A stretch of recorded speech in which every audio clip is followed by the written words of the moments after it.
கடலூர் ஸ்ரீ பாலமுருகன் கோவில் குடமுழுக்கு விழாவில் பட்டியலின மக்களை தடுத்தால் நடவடிக்கை எடுக்கப்படும் என அறிவிக்கப்பட்டிருக்கிறது. ஸ்ரீ பாலமுருகன் கோவிலில் நாளை குடமுழுக்கு விழா நடைபெற இருக்கும் நிலையில் பட்டியலின மக்களை தடுத்தால் நடவடிக்கை என தற்போது தெரிவிக்கப்பட்டிருக்கிறது. கூடுதல் விவரங்களுடன் இணைகிறார் செய்தியாளர் ரமேஷ்குமார். ரமேஷ்குமார், விவரங்களை பகிர்ந்துக்கள். கடலூர் மாவட்டம் பட்டி அருகே உள்ள அந்த கருப்பூர் பஞ்சாயத்துக்குட்பட்ட பகுதியில தான் அந்த ஸ்ரீ பாலமுருகன் ஆலயம் அப்படிங்கிறது இது இருக்கு. இது ஒரு பொதுவான கோவிலாக கருதப்படுகிறது.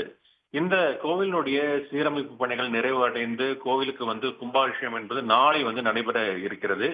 இந்நிலையில தான் கோவில் பொது கோவில் அல்ல என கூறி கோவிலுக்கு நுழைவிடாமல் கருப்பூர் பட்டியலின மக்களை சில தனிநபர்கள் தடுப்பதாக கூறிய கிராமத்தை சேர்ந்த பூபாலன் என்பவர் தான் சென்னை உயர்நீதிமன்றத்தில் வழக்கு தொடர்ந்திருந்தார்.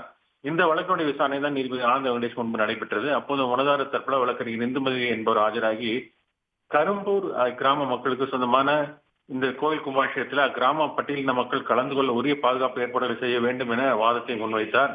இந்து அறநிலைத்துறை தரப்புல ஆஜரான வழக்கறிஞர் கார்த்திகேயன் கோவில் இந்து அறநிலைத்துறை கட்டுப்பாட்டில் இல்லை என்றும் கோவில் சீரமைப்பிற்கு 2.5 லட்சம் நிதியுதவி வழங்கப்பட்டதாகவும் கரும்பூர் அந்த முருகன் கோவில் ஒரு பொது கோவில் தான் என்றும் அனைவருக்கும் வழிபாடு உரிமை உள்ளது என்றும் அவர் தரப்புல அந்த வாதம் என்பது வைக்கப்பட்டது.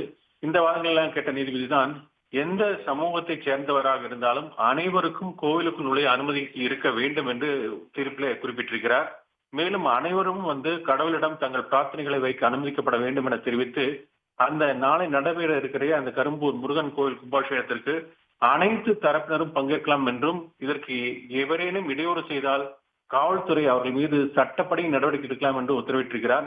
கோவில் கும்பாபிஷேகத்துக்கு தேவையான காவல்துறை பாதுகாப்பை காவல்துறை வழங்க வேண்டும் என்றும் நீதிபதி தனது உத்தரவில் குறிப்பிட்டிருக்கிறார். தகவல்களுக்கு நன்றி ரமேஷ்குமார். உடனுக்குடன் செய்திகளை தெரிந்து கொள்ள சன் நியூஸ் பெல் ஐகானை கிளிக் பண்ணுங்க.